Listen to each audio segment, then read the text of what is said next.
예수 그리스도, 이렇게 제목을 설정했습니다. 신구약 성경 중에서 히브리서를 갖고 설교를 할 때 목사님들이 가장 많이 인용을 합니다. 특히 히브리서 11장에서 12장에 걸친 그 믿음장이라고 하는데요, 이 믿음장은 거의 모든 설교자가 반드시 한 번 정도는 다룰 정도로 많이 이용하는 성경입니다. 그럼에도 히브리서 전체를 강해하거나 죄한 설교자들은 그리 많지 않습니다.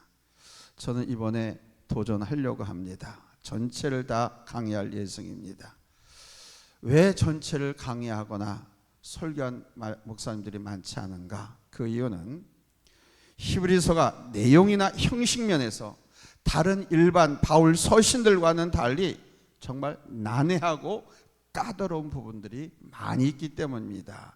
잘못 해석하고 잘못 설교하면 이단으로 빠질 수도 있고, 그 사람의 신학적 사상을 검증받기 때문에 두려워들 합니다. 이런 면에서 히브리서를 강해한다고 하는 것은 누군가가 아직 가보지 않은 미지의 길을 탐험하는 것과 같은 두려움과 동시에 설렘이 있습니다. 그러나 이 히브리서를 강해하면서 얻게 될 우리 예수님에 대한 깊은 은혜와 이해는 우리에게 아주 깊은 신앙의 믿음의 풍요를 가져다 줄 것이라고 저는 확신합니다. 흔히 이 히브리서를 가리켜 제5의 복음서라고 말합니다. 4의 복음서는 뭡니까? 마태복음, 마가복음, 누가복음, 요한복음. 그런데 이 히브리서를 더 건져서 흔히 제5복음서라고 그럽니다. 4복음서가 우리 예수 그리스도의 생애를 다룬다고 하면 이 히브리서는 예수 그리스도가 바로 구약에서 제시한 그 메시아임을 구속사적 관점에서 가장 잘 보여주고 있습니다. 히브리서는 로마 전역에 세워진 교회를 향한 로마 제국의 핍박이 본격화되기 시작하고 예루살렘 성전이 무너지기 직전에 쓰여진 성경입니다.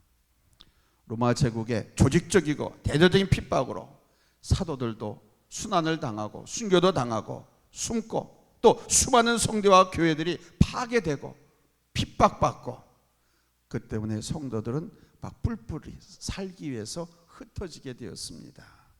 그리고 내적으로는 교회 안에 그리스도를 부인하고 예수님을 통한 구원도 부인하고 갖가지 이단들이 침투해가지고 성도들을 미혹하고 복음에 대한 대혼란을 가져왔습니다. 특히 예수님 메시아가 오셔서 이 세상을 심판하고 다윗 왕조를 재건하실 것이라고 하는 정치적 메시아를 기다리는 유대인들은 우리 예수님의 그리스도 되심, 메시아 되심에 대한 회의를 느꼈습니다. 아니, 예수가 어떻게 메시아야? 그러니까 자기들이 기다리던 메시아가 아니다인 겁니다. 그래서 교회로 왔지만 예수가 메시아라고 하니까 다시 유대교로 돌아가는 이런 상황들이 막 발생했습니다. 그래서 히브리서는 이처럼 교회 안팎으로 힘들고 어렵고 혼란스러울 때 분명한 믿음의 신앙의 중심을 잡고 믿음의 주요 온전케 하시니 예수를 바라보게 함으로써 그 모든 시련과 의심과 갈등을 이겨내고 믿음의 영광된 승리를 이루라고 격려하기 위해서 쓰여진 성경책입니다. 바로 오늘 여기에 오늘 우리가 히브리서를 깊이 나눌 이유가 있는 것입니다. 오늘날 우리 한국교회도 바깥에서 교회를 바라보는 시각이 이뻐요? 안 좋아요? 곱지 않은 것이 현실이죠. 교회 내적으로도 성도들이 신앙의 중심을 잃고 계속 아스팔트로 나가기도 하고 세속의 흐름을 따라서 방황하기도 하고, 또는 온갖 이단들이 교회를 파괴하기 위해서 기승수작을 부리고 있는 그런 상황입니다. 이런 혼란과 어려운 때일수록 교회와 성도들에게 필요한 것은 바로 믿음의 중심을 바로 잡는 것이죠. 교회와 성도들의 중심은 바로 예수 그리스도 아닙니까? 믿음과 교회에서 예수 그리스도를 빼면 그건 교회가 아니에요. 근데 오늘날 많은 성도들이 혼란스럽대. 예수 그리스도와 상관없이 정치적인 이슈에 매몰되고 있고 세상의 유익과 탐욕에 매몰되어 있잖아요. 오로지 예수과 그리스도라고 하는 것은 액세서리로, 자기 성공과 자기 욕망, 성취의 도구로만 사용하려고 하고 있어요. 그래서 우리가 예수 그리스도를 바로 알고 예수 안에 분명히 서면, 여러분, 교회는 음부의 권세도 이기고 실추되고 잃어버린 하나님의 영광도 여러분 다시 회복하게 될 줄로 믿습니다. 아멘. 그래서 첫 번째 제자입니다. 우리 하나님께서 여러 모양으로 말씀을 하셨어요. 여러분, 피조물인 우리 인간이 창조주신 하나님을 어떻게 알 수 있겠습니까? 어떻게 알 수 있을까요? 이 물음은 신앙의 문으로 들어서는 첫 관문이자 기초가 되는 것입니다. 여러분, 인간이 하나님을 스스로 알 수 있을까요? 여러분이 스스로 하나님을 알 수 있습니까?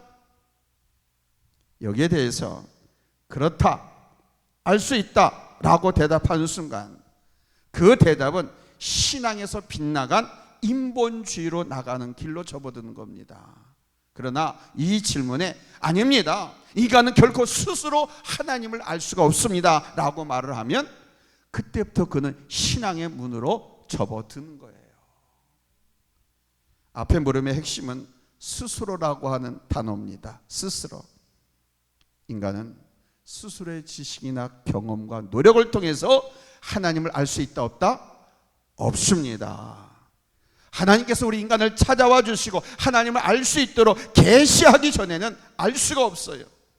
이거 알 수 있다라고 하면 인본주의로 빠지는 것이고, 알 수 있다라고 하면 역시 이단으로 빠지는 겁니다. 우리 인간은 창조주신 하나님이 자신을 드러낼 때에만 인간은 알 수 있는 거예요. 하나님이 자신의 신성과 뜻을 드러내지 않았음에도 인간이 하나님의 신성과 그 뜻을 알 수 있다고 하면 결국 인간이 하나님을 파헤칠 수 있는 우월한 존재가 되는 모순에 빠지게 되는 겁니다. 우리 기독교 신앙은 인간은 하나님께서 자신을 드러내심을 통해서만 알 수 있다는 사실에서 출발하는 겁니다. 아멘. 히브리서는 좀 신학적이고 사상적인 그런 부분에 대한 조금 어려운 성경이에요. 그래서 목사님들도 전체 강해를 거의 못합니다. 그래서 저는 책으로 쉽게 풀어서 이렇게 강해할 테니까 여러분 집중하셔서 은혜 받으시기 바랍니다. 지금까지 말씀한 거 이해 다 되시죠? 어려운 용어들이 많이 나오잖아요. 참 미안해요. 이거를 더 쉽게 풀어야 되는데 그걸 더 쉽게 풀어내는 제 한계 내에서는 없는 것 같아요.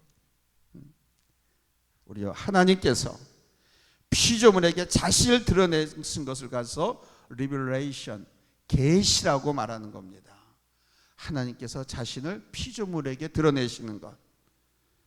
이 계시와 신앙을 잘 표현한 말이 있습니다. 뭐냐? 인간이 스스로 신을 찾아가는 것은 종교고, 신이 인간을 찾아오시는 것이 계시이고, 계시에 대한 인간의 응답이 faith, 신앙이다. 자, 이해되십니까?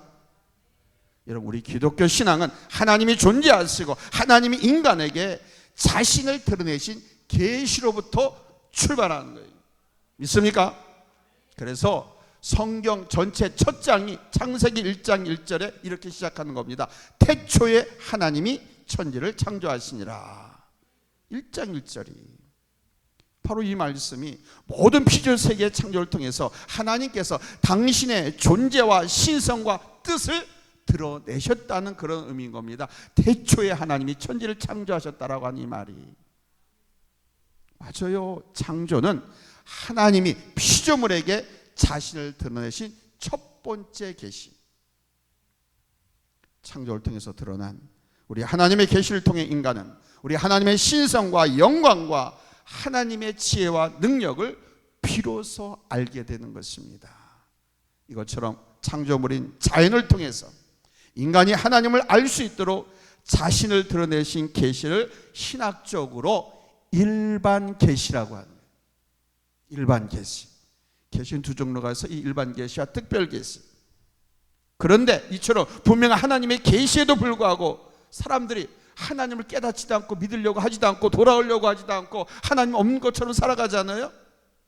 그거에 대해서 성경이 뭐라고 말씀하시나 합니까? 로마서 1장 21절 23절 찾으면 아멘합니다. 함께 읽겠습니다. 시작. 하나님을 알되 하나님을 영화롭게도 아니하며 감사하지도 아니하고 오히려 그 생각이 허망하였으며 미련한 마음이 어두워졌나니 스스로 지었다 하나 어리석게 되어 썩어지지 아니하는 하나님의 형상을 썩어질 사람과 새와 짐승과 기어다니는 동물 모양의 우상으로 바꾸었느니라.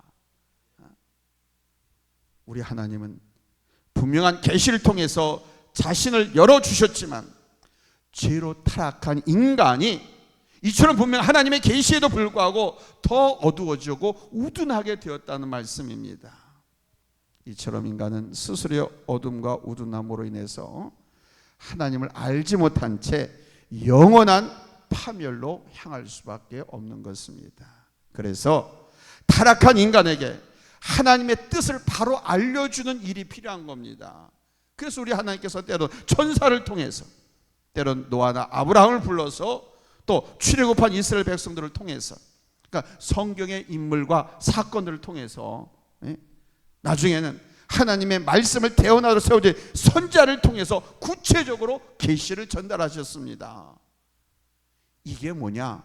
바로 하나님께서 우리 인간을 바른 길로 들어서게 하기 위해서 특별한 조치를 통해서 당신을 알리신 것이다 이거야. 이거를 신학적으로 특별 계시라 한다 이거야.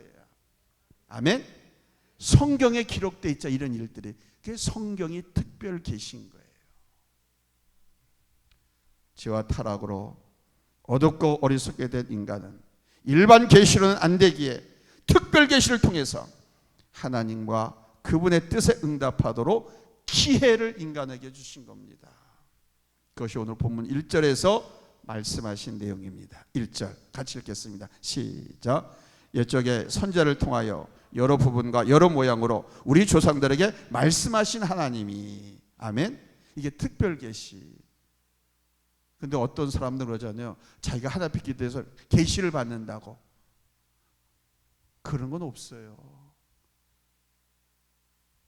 계시는 이제 말씀 계속 나누겠지만 본인이 환청을 들은 거예요. 환청, 계시가 아니라 또 환상을 본 것이지 실제가 아닌 거예요. 저는 우리 하나님께서 특별 계시를 통해서 왜 말씀하셨냐?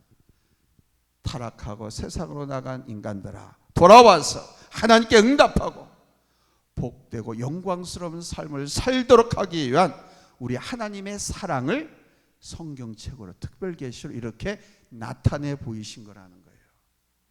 그것도 가짜도 아니고 없어질 것도 아니고 영원히 남는 성경책으로, 계시로, 특별 계시로, 말로만 하고 끝나는 것이 아닌, 그러니까 완벽한 하나님의 사랑, 하나님의 마음을 성경책에 특별 계시로 이렇게 오픈시켜 놨다.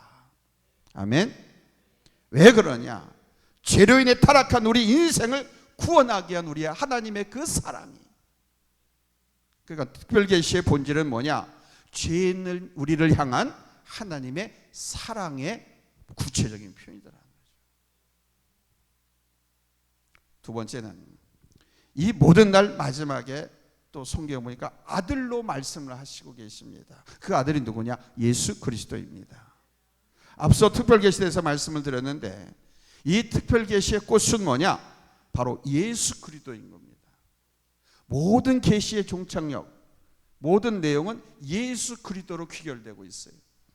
예수 그리스도의 성육신, 인카네이션, 십자가 사건, 매달려 곰당하시고 죽으시고 그 다음에 또 부활하시고 승천하시고, 이 모든 사건은 특별 계시, 성경의 핵심이죠.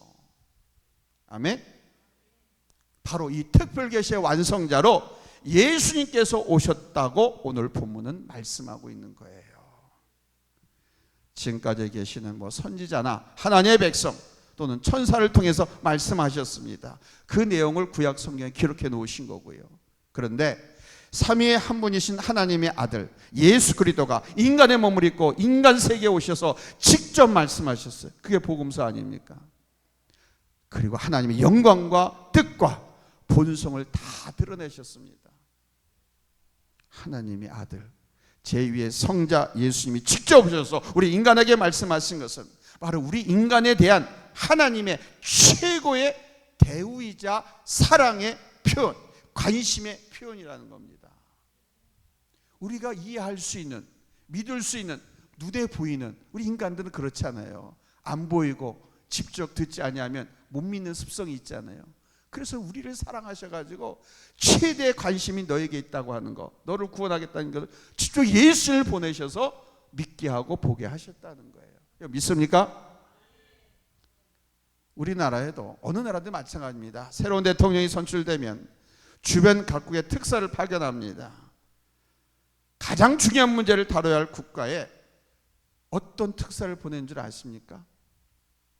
우리나라는 이미 세계 군사나 경제 강대국이기 때문에 우리하고 이해관계가 있거나 그런 데에는 대통령의 오른팔, 신복 이런 사람을 특사로 보냅니다. 대통령을 비판하고 또 자기 당 사람이 아니거나 잘 모르는 사람 안 보냅니다. 대통령의 오른팔, 신복, 대통령의 마음까지 아는 이런 사람을 특사로 보냅니다. 다시 말하면 대통령의 가장 신이 많은 사람을 특사로 보낸다는 겁니다. 그래서 대통령의 그 정부의 뜻을 그 나라에 전달하는 거예요. 그런 특사를 그 나라에 파견한다고 하는 것은 바로 그런 겁니다. 우리나라가 당신의 나라를, 당신을 그렇게 중요하게 생각한다고 하는 그 의사를 전달하는 거죠. 그리고 앞으로 서로 돕고 잘 지냅시다. 우리도 도와주시고 우리도 도울 일 있으면 돕겠습니다. 라고 하는 의견 교환을 하는 거예요. 그런데 보십시오. 하나님께서는 제2의 성자, 성경에서는 그분을 외아들이라고 그래요. 이 세상에 보내셨습니다. 따라서 이거는 우리 인간을 그만큼 사랑하신다는 거예요. 아멘. 또한 하나님의 아들이 직접 인간의 몸을 입고 인간에게 말씀하신 이 계시는 정말 하나님의 완전한 계시이고 하나님이 피조물을 통해서 알리셨던 모든 계시의 완성일 수밖에 없는 겁니다. 구약의 선지자들이 메시아가 온다고 그랬잖아요. 그 메시아가 오면 이래저래 표적을 보인다고 했잖아요. 그런데 예수님이 오셔가지고 구약의 예언자들이 예언한 대로 그들의 표적과 기사를 보이셨어요. 구약의 예언자들이 말한 대로, 구약 성경에서 말한 대로 예수님이 고난당하고 십자가에 달려 돌아가셨잖아요. 그리고 또 사흘 만에 부활했잖아요. 구약 선지자들의 예언대로 그대로 예수님께서 이루셨으니까 아멘. 계시의 완성자다라는 그겁니다. 할렐루야. 그리고 앞으로도 이분이 오셔서 인류를 심판하시고 재림하셔서 심판하시고 만왕의 왕으로 온 우주, 온 인류를 통치하시지 않습니까? 그런데 어떤 피조물도 이 땅에 존재하기 전에 이 삼일체 하나님께서 이 피조 세계를 만드셨잖아요. 천지 창조하셨잖아요. 그런데 천지 창조하기 전에, 창세 전에, 그러니까 하나님의 영광의 비밀을 성부, 성자, 성령 삼위 하나님께서 나누셨잖아요. 구원의 언약, 희생의 언약, 화목 여러 가지 언약을 맺으시고 예수님께서 이의 성자 예수님이 세상에 사람 입고 가시면 3일 만에 부활을 시키고 그 다음에 그를 믿는 모든 자들을 예수님께 주기로 그의 나라의 왕으로 통치하도록 하겠다고 이미 약속하신 것 그대로 이루시잖아요. 그러니 우리 예수님보다 어떤 존재가 더 완벽한 계시를 전달할 수 있겠습니까? 직접 다 보이셨고 직접 이루셨는데, 그러니까 우리 하나님의 아들이신 예수님에게는 계시를 완벽하게 전달하거나 이룰 수 있는 분은 있다 없다? 없다는 말씀입니다. 그래서 이 완전한 계시를 받아들이는 자는 구원을 얻는 것이고 그렇지 못한 자는 구원을 얻을 수 없다는 겁니다. 할렐루야. 주 예수를 믿으라. 그리하면 너와 내 집이 구원을 받고 믿지 않는 자는 어떻게 한다고 그랬어요? 지옥 간다고 그랬잖아요. 구원받지 못한다고 그랬잖아요. 따라서 여러분, 이 예수 그리스도가 특별 계시가 곧 복음인 줄로 믿습니다. 때문에 복음은 계시의 완성인 것입니다. 계시의 완성이신 예수를 통하지 않고서는 절대로 구원은 없는 것입니다. 그런데 세상에 WCC라든가 또 이상한 그 종교단체들 있잖아요. 우리 기독교뿐만 아니라 딴 데는 우리 예수 외에도 교회 외에도 구원이 있다라고 하는 그런 종파 많지 않습니까? 성경은 천하 인간에게 구원을 얻을 만한 다른 이름을 준 일이 없느니라고 꽝꽝꽝 선언하고 있는데도 불구하고, 그러니까 다른 종파에도 예수 외에도 구원받을 수 있다고 주장하는 사람들은 다시 말하면 성경 말씀을 믿지 않는다는 얘기가 되는 거예요. 여러분은 어떻습니까? 하나님 말씀 믿습니까? 예수가 그리스도이신 걸 믿습니까? 예수님이 나의 메시아인 걸 믿습니까? 그러면 우리는 확실하게 구원받은 거예요. 할렐루야. 따라서 복음은 구원과 심판의 잣대가 되는 것입니다.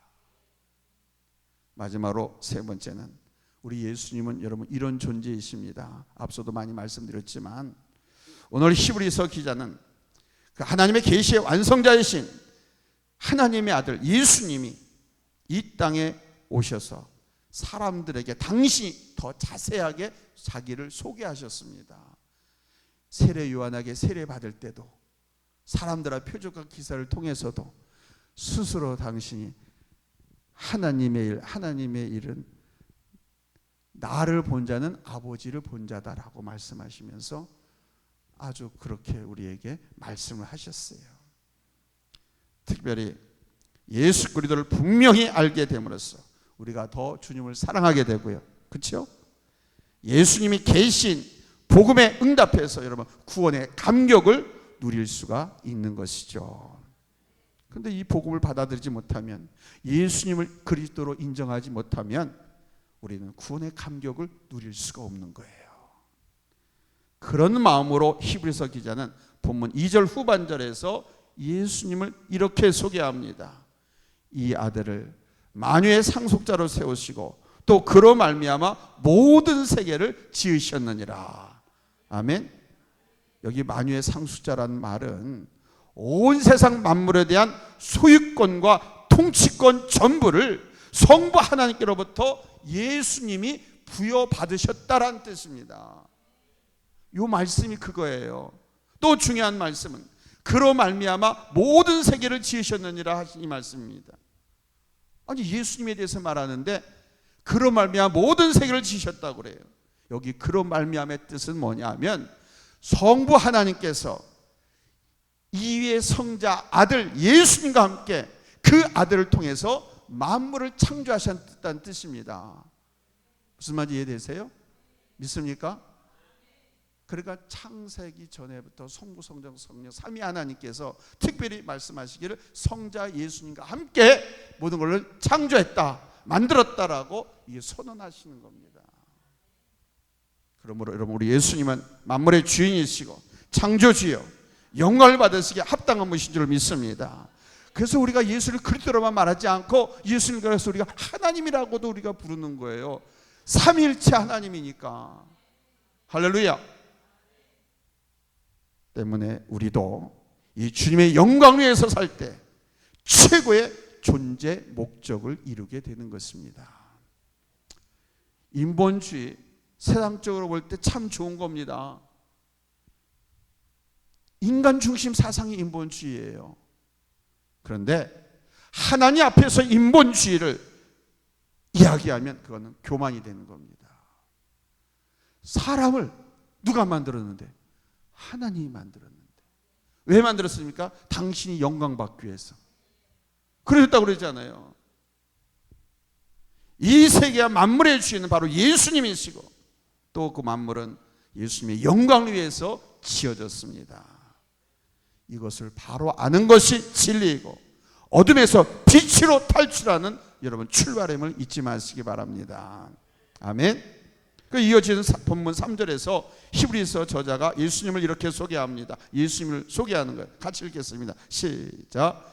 이는 하나님의 영광의 강체시요 그분의 본체의 형상이시라. 그의 능력의 말씀으로 만물을 붙드시며 죄를 정결하게 하는 일을 하시고 높은 곳에 계신 지극히 크신 이의 우편에 앉으셨느니라. 여기 영광의 강체라고 하는 말, 여기 무슨 뜻일 것 같습니까? 영광의 강체. 이거는 하나님의 영광을 가장 빛나게 비추신다 그런 것입니다. 예수님을 통해서 하나님을 가장 확실하게 알 수 있다는 뜻입니다. 주님 그러셨잖아요. 나를 본 자는 아버지 하나님을 본 것이라고. 그러니까 예수님을 통해서 하나님을 가장 정확하게, 가장 확실하게 알 수 있다, 그런 뜻입니다. 그래서 빌립이 우리 예수님께 하나님을 보여달라고 할 때 예수님께서 말씀하신 게 그게 뭐라고요? 나를 본 자는 아버지를 보았느니라. 또 그 본체의 형상이란 말은 뭔 뜻이냐? 우리 예수님께서 비록 사람의 몸을 입고 이 세상에 오셨지만은 하나님의 본성인 신성, 그것을 그대로 간직하고 보여주신 분이라는 뜻입니다. 완전한 인성과 완전한 하나님의 신성을. 아멘.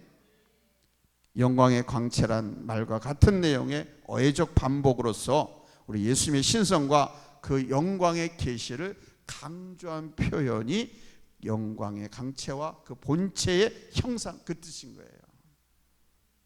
본체라고 하면 예수님의 본체와 성부 하나님의 본체 같은 위를 말하는 거예요. 똑같다. 하나님의 영광이다. 빌립보서 2장 6절에서는 그는 근본 하나님의 본체시라, 즉 예수님을 본질적으로 하나님과 똑같은 분이다라고 말씀하고 있고요. 그러므로 우리가 예수님이야말로 우리 하나님에게 대해서 인간에게 가장 잘 가르칠 수 있는 분인 줄로 믿습니다. 보면 3절 하반절에 보면은 우리 예수님이 하시는 영광된 두 가지 사역이 소개되고 있습니다. 첫째는 우리 예수님의 능력의 말씀으로 만물을 붙드시는 거예요. 이게 뭐냐면 이 만물, 우주의 법칙이 있죠. 낮과 밤, 해와 달, 별 막 돌아가고 지구 돌아가고 막 그거 있잖아요. 이게 하나님께서 붙드시고 섭리 보존 통치하신다는 거예요. 두 번째는 죄를 정결케 하시는 일을 했다라고 말하는 거예요. 아멘. 믿는 자들마다 다 예수님께 속한 자로 구원하시잖아요. 아멘. 만물을 붙들다.